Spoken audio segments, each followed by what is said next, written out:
This is the life of Malala Yousafzai, the courageous education crusader. Documentary by Serena Abdullah and Eve Boardman.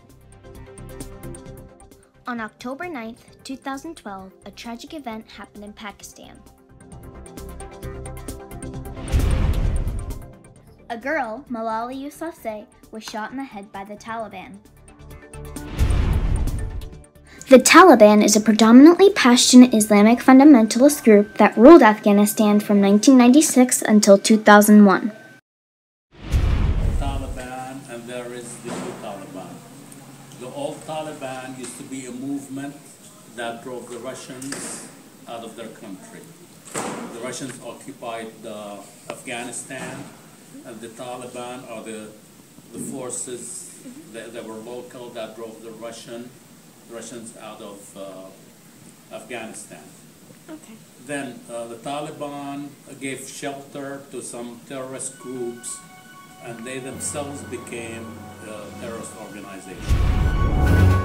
The U.S. led invasion to topple the regime for providing refuge to Al-Qaeda and Osama bin Laden.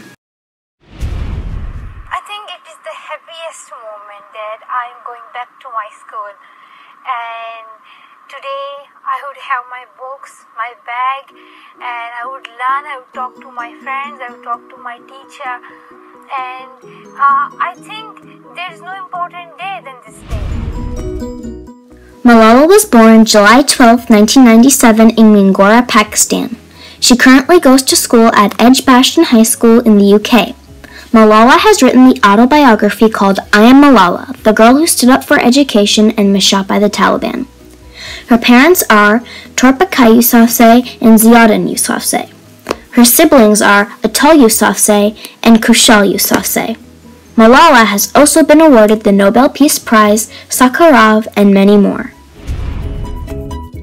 What drove Malala to stand up for women and young children's education is she believes that everyone has the right to an education, no matter their race, gender, or religion. For education come from?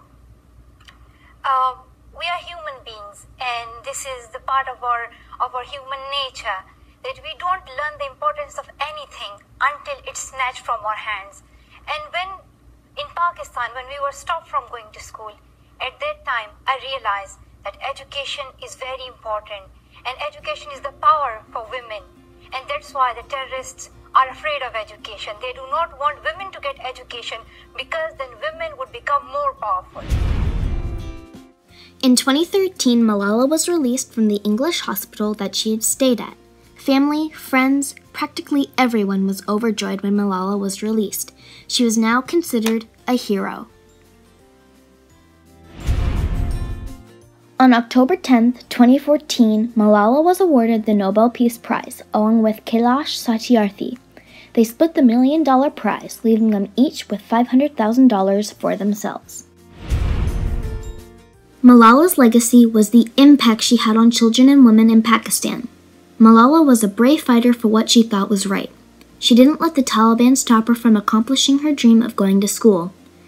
Even at the age of 17, she still has left a legacy that will give more Pakistani people the courage to strive for their goal in life. Malala didn't just win the Nobel Peace Prize. She won multiple awards like the following: 2013 Sakharov Award, National Malala Peace Prize, the International Children's Peace Prize in 2011 for her experience with BBC, her role in the 2009 documentary, and for her refusal to stop going to school despite the edict of the Taliban.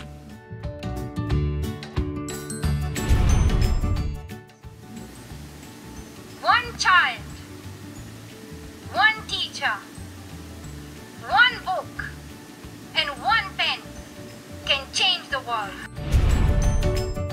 Malala has relentlessly advocated on behalf of her cause, continuing to speak out despite increased Taliban threats, and even traveling to the United States to meet President Obama and his family in 2013.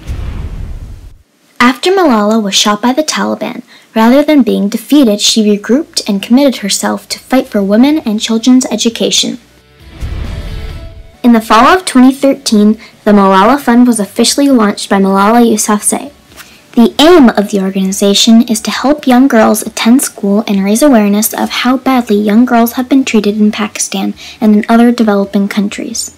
Even when Malala was a young child, she showed that she was strongly in favor of the right to an education for young girls in both Pakistan and all over the world. The summer after Malala began blogging for the BBC, a documentary was filmed about her. This documentary brought Malala to the international community's attention and highlighted the dreadful situation that her and other young girls were facing in Pakistan. In the eyes of some people, Malala is a criminal. In others, she's still just a worthless girl. But in our eyes, Malala will always be the courageous education crusader.